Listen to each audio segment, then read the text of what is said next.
C'est sur cette base de Guam, dans l'est de l'Afghanistan, que les 4 militaires français sont tombés sous les balles d'un soldat afghan.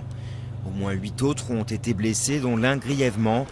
Les Français étaient en train de faire du sport et ils ne portaient pas de gilet pare-balles et n'étaient pas armés.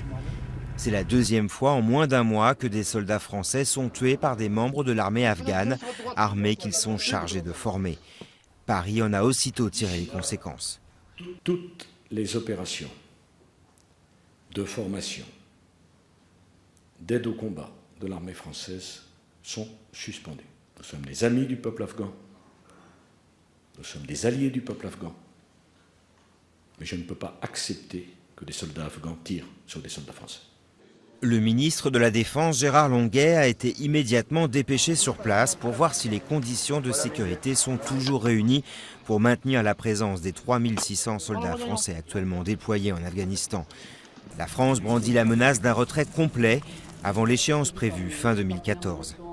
Ce n'est pas la première fois qu'un soldat afghan, et j'ai choisi le mot assassine à dessein parce que c'est un véritable assassinat, assassine des soldats français. C'est faire preuve de responsabilité, je crois, que d'adapter notre calendrier de retrait compte tenu de ces circonstances nouvelles.